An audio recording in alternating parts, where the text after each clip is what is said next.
नमस्कार, राष्ट्र की बात में आपका स्वागत है। मैं हूं मानक गुप्ता। भारतीय फौज के सामने लद्दाख में घिरे चीन के खिलाफ भारत की तैयारी पूरी है। एलएसी पर मजबूत स्थिति में है भारत। कई बड़ी चोटियों पर, अहम चोटियों पर भारत का कब्जा है और इसी हार से बौखलाया चीन अब चालबाजी पर उतर आया है। चीन की चालबाजी को पाकिस्तान का भी साथ मिल रहा है और अब पाकिस्तान और चीन दोनों हिंदुस्तान को नुकसान पहुंचाने की फिराक में दिखते हैं। यह खुलासा खुद हमारे chief of defence staff general Bipin Rawat ने किया है। पर भारत की सेनाएं हर स्थिति से निपटने के लिए पूरी तरह तैयार हैं, यह कहना है जनरल बिपिन रावत का। इधर आर्मी चीफ मनोज मुकुंद नरवणे 2 दिन से लद्दाख में थे। उन्होंने कहा है स्थिति तनावपूर्ण है पर भारतीय जवानों का जोश हाई है। हिंदुस्तान की सुरक्षा दुश्मनों से पूरी तरह से की जा रही है और आगे भी की जाती रहेगी। हिंदुस्तान के इसी आक्रामक अंदाज के बाद अब चीन बातचीत के लिए गिड़गिड़ा रहा है।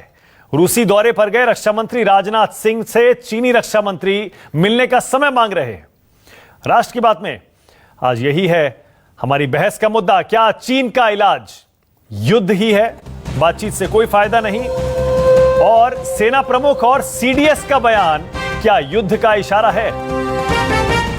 इसी पर होगी आज बहस, लेकिन पहले जरा सुन लीजिए आर्मी चीफ ने आज फॉरवर्ड लोकेशंस का दौरा करने के बाद क्या कहा।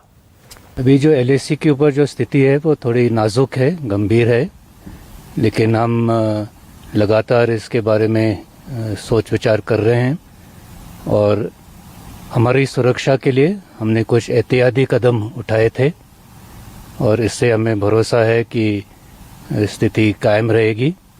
और जो भी हमने कदम उठाए हैं वो हमने एलएसी के ऊपर उठाए हैं। जो भी हम हरकतें देख रहे थे उसको मद्देनजर रखते हुए अपनी सुरक्षा के लिए हमने जो कदम उठाने थे वो हमने उठाए हैं और मुझे उम्मीद है कि जो हमने डिप्लॉयमेंट की है उससे हम अपनी सुरक्षा कायम रखेंगे। जवानों का मनोबल बहुत ऊंचा है और वो हर चुनौती का सामना करने के लिए तैयार है और मैं यकीनन कह सकता हूं कि हमारे जवान सबसे अच्छे जवान हैं और वो ना सिर्फ इंडियन आर्मी का लेकिन देश का भी नाम रोशन करेंगे।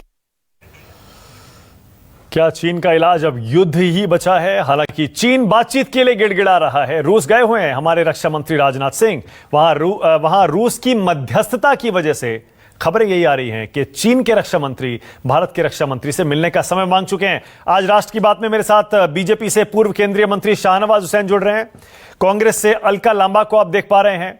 Major general AJB Jaini retired, वो आपकी टीवी स्क्रीन पर आ गए हैं। और major general retired Vishambar Dayal भी बस थोड़ी देर में आने वाले हैं।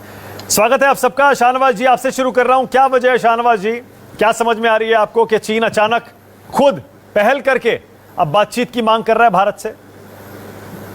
देखिए, भारत की सेना ने और भारत की कूटनीति ने चीन को ऐसे मोड़ पर लाके खड़ा है कि उसे मालूम हुआ है कि ये भारत जवाब देने में सक्षम है। और जिस तरह से हम लोगों ने जवाब दिया है, अभी जिस तरह उसकी एक बहुत बड़ी साजिश सेना ने नाकाम की है, उससे वो बिलबिलाया हुआ है। उसे पता है कि भारत के लोगों की शक्ति क्या है। उसके सामने हम सर झुकाने वाले नहीं हैं, बल्कि उसके आंख में आंख डालकर उसको जवाब दे रहे हैं। पूरे दुनिया में वो अलग थलग पड़ा है, यहाँ तक कि ताइवान के विषय पर भी पूरे दुनिया में वो अलग थलग है। इसलिए वो कोशिश कर रहा है और हमारे जो सेना अध्यक्ष का बयान है, मैं उसका बहुत स्वागत करता हूँ। आज खुद वहाँ पर वो गए और जायज़ा लिया।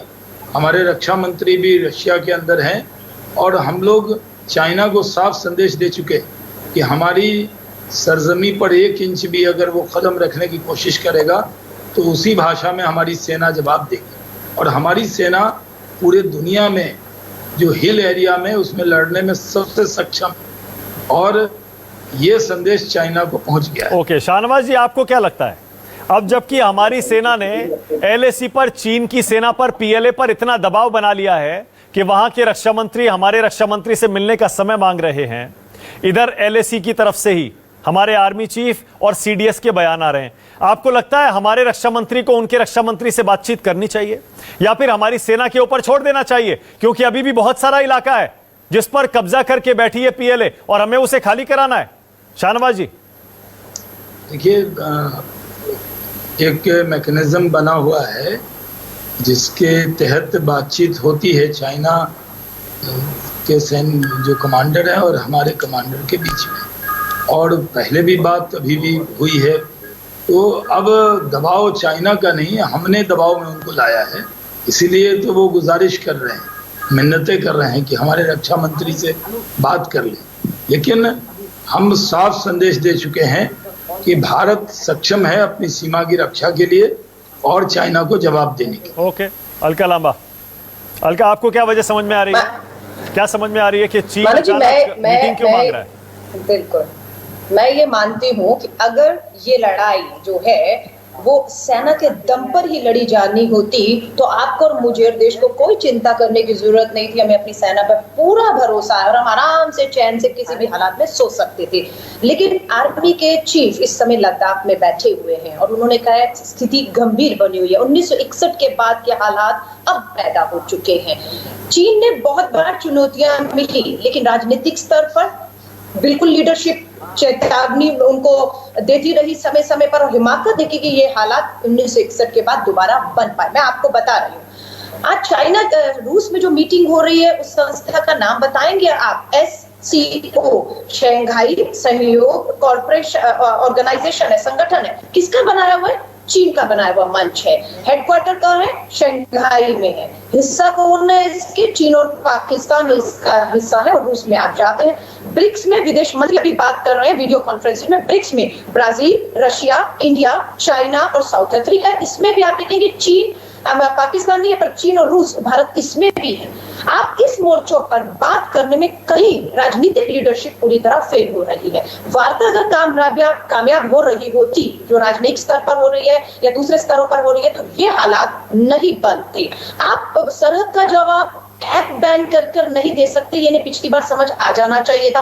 जब 59 ऐप आपने बैन किए तो उसके बाद 29-30 अगस्त को जो हुआ है तो नहीं होना चाहिए था। तो इन्हें समझना होगा कि सरहद की लड़ाई का जवाब ऐप नहीं सरहद पर ही दिया जाएगा, और हमारी सेना पूरी तरह से तैयार है। पर राजनीतिक इच्छा शक्ति इसमें कतई भी नहीं दिख रही है, कतई भी नहीं दिख रही है। मैं आपको साफ कह रही हूँ। ओके, राजनीतिक इच्छा शक्ति शाहनवाज जी क्यों नहीं दिख रही है? राजनीतिक इच्छा शक्ति की कमी कहां पर है? राजनीतिक इच्छा शक्ति की कोई कमी इस देश के पास नहीं है। अपने देश की सरकार पर, सेना पर, देश के प्रधानमंत्री पर विपक्ष को यकीन करना चाहिए। अगर आप सिर्फ अपनी सरकार की आलोचना ही अपनी जिम्मेदारी मानते हैं तो वो कर सकते हैं। ये सही है कि जब जब सेना के पराक्रम की बात होती है तो हमारे देश में ही सबूत मांग लिए जाते हैं, चाहे वो बालाकोट हो या सर्जिकल स्ट्राइक हो या चाइना के मुद्दे पे। हम लोग भी बहुत दिनों तक विपक्ष में रहे हैं और विपक्ष में रहते हुए हम लोग ने पूरी कोशिश की है कि हमारे सरकार में जो निर्णय होते हैं उस निर्णय के साथ हम मजबूती से खड़े रहते हैं। व्यक्ति से बड़ा दल और दल से बड़ा देश होता है। नहीं, वो अलका तो चाइना की बात कर रही हैं, पुरानी बात नहीं, आज की बात पे आइए। मैं आज ही की बात कर रहा हूँ, सुन ले आप। मैं कह रहा हूँ कि आज हमारी सेना का पराक्रम है ही है कि 29-30 की घटना क्या है कि हमने चाइनीज की हिमाकत को रोका है। ये हमारा इसका हमने रोका है, और हम का मतलब कोई बीजेपी कांग्रेस के कार्यकर्ता थोड़ी होते हैं। बॉर्डर पर तो सेना ही होती है, और जो सेना कहती है उसी पर देश को यकीन होता है। वहां पर न मीडिया है न कार्यकर्ता है। इसलिए चाइना के मुद्दे पर अब हम झुककर बात नहीं कर रहे, चाइना की आंख में आंख डालकर बात कर रहे हैं। और इसलिए सबको अपनी सरकार पर और सेना पर भरोसा होना चाहिए। बोलिए अलका, बोलिए। मानव जी, इन्हें समझना होगा सेना और सरकार दो अलग अलग चीजें हैं। सेना अपने फ्रंट पर मुस्तैद है, चीफ वहां पर बैठे हुए हैं, मनोबल पूरा बढ़ रहा है और जो फैसला सेना लेगी और हम उनके साथ खड़े हैं पूरी मुस्तैदी से। 20 जवान हमारे शहीद हुए। लेकिन सरकार के स्तर पर ये सेना करके सरकार को बचा जाते हैं। सरकार क्या कर रही है आपको पता है? टिकटॉक पे बैन लगाया, पर उसी टिकटॉक से 30 करोड़ रुपया पीएम केयर फंड में ले लिया। अब पबजी पे बैन है तो पबजी भी पीएम केयर फंड देगा। ये सरहद के अंदर सरकार के स्तर पर पीएम केयर फंड में आप क्या चाहते हैं? आपकी डिमांड क्या है? सरकार को क्या करना चाहिए? जी ये दोहरे मापदंड मत अपनाइए। आंख लाल करके दिखानी है तो हर फ्रंट पर दिखानी है, चाहे वो आर्थिक मोर्चे पर दिखानी है, चाहे सरहद पर दिखानी है, राजनीतिक मोर्चे पर, सैन्य मोर्चे पर, कूटनीतिक मोर्चे पर, डिप्लोमेटिक स्तर पर आपको आंख लाल कर दिखानी होगी। आप जब शंघाई की बनाए हुए, चीन के बनाए हुए एक ऑर्गेनाइजेशन की मीटिंग करने गए और वहां पर आप चीन से ही कहते हैं बात नहीं करेंगे, क्यों नहीं? आपको आंख में आंख डालकर उस मंच पर जहां दूसरे राष्ट्र भी है, रूस भी है और दूसरे राष्ट्र 8 बताइए शाहनवाज जी, इन्हें बेनकाब करना चाहिए। शाहनवाज जी, क्यों नहीं बॉयकॉट करते चाइना का? क्यों नहीं डिप्लोमेटिकली यानी कूटनीतिक स्तर पर सारे संबंध या फिर कुछ हद तक संबंध तोड़ते? देखिए, अलका जी ने अपना पक्ष रखा है, लेकिन मेरा ये कहना है कांग्रेस के पास कोई भी सुझाव नहीं है। ये सिर्फ ग्लोबल टाइम की अफवाहों पर आप आधारित बात करेंगी। आप कांग्रेस पार्टी एकदम सिर्फ आलोचना करेगी। आप कहेंगे हमने डोनेशन ले लिया, राजीव गांधी फाउंडेशन में जो डोनेशन आए उस पर आप जवाब नहीं देंगे। आप ये भी जवाब नहीं देंगे कि जब डोकलाम हो रहा था तब राहुल गांधी जी चाइना के एम्बेसडर से मीटिंग क्यों कर रहे थे बिना भारत सरकार के इजाजत के? एक मिनट अलका जी, मैं बोल लेता हूँ फिर आप बोल लीजिएगा। तब आप राजीव गांधी फाउंडेशन की बात करना, फिर आप मेमोरेंडम ऑफ अंडरस्टैंडिंग करके आप आए। चाइना के खिलाफ जिस सख्ती से आपको बोलना चाहिए वो क्यों नहीं बोलते? पाकिस्तान के खिलाफ आपकी जबान सख्त होती है, चाइना के खिलाफ निंदा कीजिए। जब डिबेट चाइना पे हो रही है तब आप आलोचना अपने देश के सरकार की कर रही हैं, थोड़ा चाइना की। अच्छा, क्विक रिस्पॉन्स का, उसके बाद अपने एक्सपर्ट्स के पास जा रहा हूं। शाहनवाज जी आरोप लगा रहे हैं कि आप चीन के खिलाफ खड़े होने के बजाय आप अपने ही देश में सरकार के खिलाफ खड़ी हो जाती हैं। माने खड़ा किसको होना है? आपने हमने मिलकर एक सरकार बनाई ना, पूर्ण बहुमत की मजबूत स्थिर सरकार बनाई है। स्टैंड तो उसे ही लेना है। जब वही स्टैंड नहीं ले रही मानव जी, तो आप और हम क्या करेंगे? हमें स्टैंड ही नहीं मालूम है। ये कह रहे हैं कि जो चीन की न्यूज पे हम यकीन करते हैं। आज एक मीडिया से एक दूसरा मीडिया खोलेंगे, एक अखबार से दूसरी, सबके अलग अलग सूत्रों के हवाले से देश को पता ही नहीं चल क्या रहा है। क्यों देश के प्रधानमंत्री प्रेस वार्ता करके देश को हालात के बारे में सही और सच्ची जानकारी दे दे कि ये हालात हैं और यहाँ खड़े हैं। इन्होंने तो पार्लियामेंट सेशन भी बुलाया, वहां पर भी ये कह दिया कि विपक्ष कोई सवाल नहीं पूछ सकता है। जैनी साहब, ट्विटर पे जैनी साहब, मैं भी जवाब मैं भी दे दूं। शाहनवाज जी तो घूम के आ रहा हूं, पहले जरा दो एक्सपर्ट्स हैं उनसे भी राय ले ले, उसके बाद आ रहा हूं। नहीं, ये जवाब तो देना होगा ना। पार्लियामेंट का नाम लिया, अगर वो भी नहीं दूंगा तो फिर अरे ये तो टेनिस की तरह चलता रहेगा। फिर हमारे दो एक्सपर्ट्स बैठे हुए हैं, उनसे भी राय ले लूं। एक 10 सेकंड ले ले। अच्छा बोलिए। मैं आपसे कहता हूं कि आप कह रहे हैं कि पार्लियामेंट का सेशन और में सवाल नहीं है, तो एक तो सेशन हो रहा है, उसमें 193 के तहत और किसी नियम के तहत बहस हो सकती है सिर्फ क्वेश्चन आवर में, क्योंकि वो एक प्रक्रिया अपनाई गई, उसको चाइना से मत जोड़िए। नंबर 1। नंबर 2, प्रधानमंत्री एक नहीं अनेक बार आप समझने नहीं चाहते।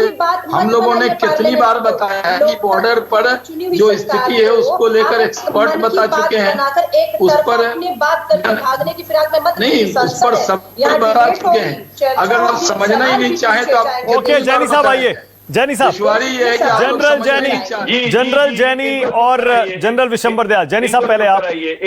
हाँ जैनी साहब, जरा पहले तो मुझे समझाइए क्या ऐसा क्या हो गया, ऐसा हमने क्या बढ़त हासिल कर ली चीन पर, एलएसी पर, कि उनके रक्षा मंत्री चाइना के वो राजनाथ सिंह से मीटिंग करने का समय मांग रहे हैं अचानक? अब तक नहीं मांगा था कोई समय, अब तक कोई कांटेक्ट नहीं किया था, अचानक क्या हो गया?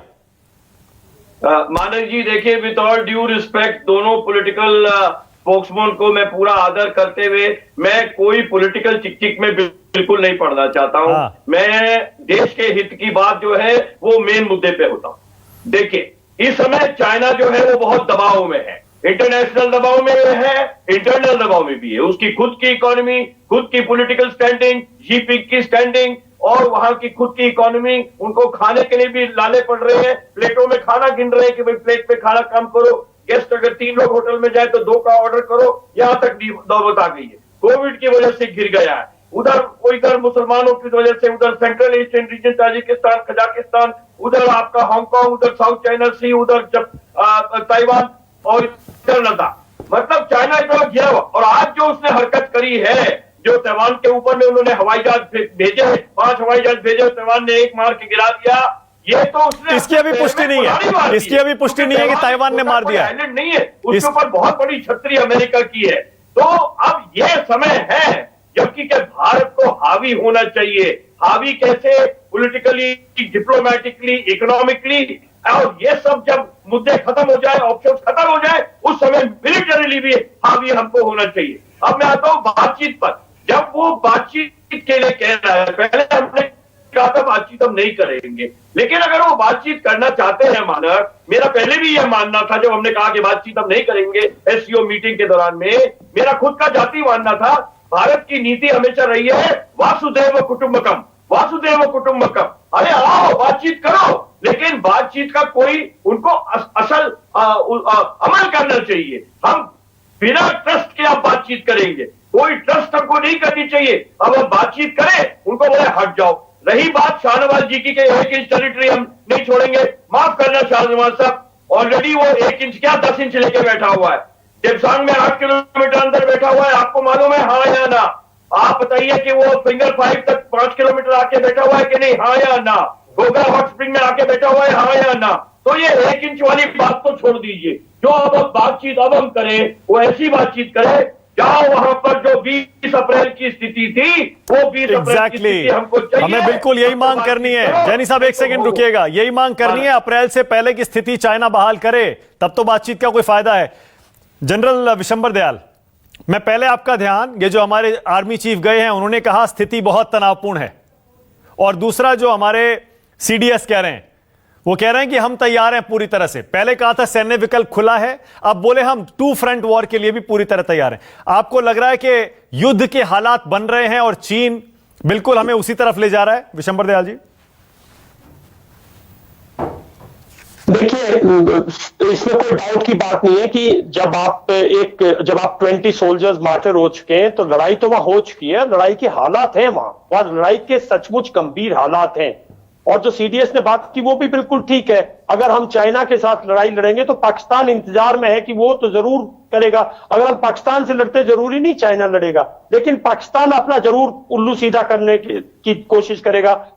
चीफ ऑफ आर्मी स्टाफ का जो विजिट था बहुत अच्छा विजिट था, मैं कहता हूं बहुत अच्छा कॉन्फिडेंस बिल्डिंग और जवानों के अंदर एक बहुत अच्छी मोराल, और चाइना को एक बहुत अच्छा मैसेज गया है कि ये नहीं है कि भी जो 29 को इंसिडेंट हुआ वो आइसोलेशन में है, ये फुली बैक्ड है by military operation directed by the chief, by the strategic thinkers of India. तो ये बहुत अच्छा मैसेज गया चाइना को भी। जहां तक 2 फ्रंट की वॉर जो की है, मैं अच्छा मैसेज पाकिस्तान को भी गया कि भाई हम तैयार हैं, हमें पता है हमारा प्राइमरी फ्रंट कौन सा है, और जरूरी नहीं उस टाइम पे हमारा प्राइमरी फ्रंट चाइना हो सकता है हमारा प्राइमरी फ्रंट पाकिस्तान बने और पाकिस्तान को अच्छी तरह से सॉर्ट आउट करें। और पाकिस्तान का जो इनका असली चाइना का जो रूट है वो गौहर पोर्ट से जो अपना सुविधा कर रहा है, हो सकता है हम उसको तहस कर दें। आगे कैसे होगा मानक, ये तो स्ट्रेटेजिक थिंकर्स बताएंगे, मैं इस टाइम उसमें नहीं हूं। लेकिन मैं 2-3 बात कहना चाहूंगा। देखिए, जो चाइना ने इनविटेशन दिया है ना टॉक के लिए, उसको प्लीज थोड़ा सा समझने की कोशिश कीजिए। अनरिडल चाइना, उसको खोलने की कोशिश कीजिए। चाइना क्या बोलता है, हमने तो ब्लैक टॉप पे हमने कुछ नहीं किया, भारतीय घुस गए, भारतीय सेना घुस गई, हमारे सैनिक तो वहीं हमारी। ये चाइना का फ्रॉड है दुनिया को बताने के लिए कि भाई हम एलएसी पर बिल्कुल हम कुछ नहीं कर रहे, भारत कर रहा है, हम बात करना चाह रहे हैं। और एक हमारे बहुत mature, I think defence minister को कैपेबिलिटी दो, is a very mature man, is statesman, वो बात करेंगे, खुल के बात करेंगे।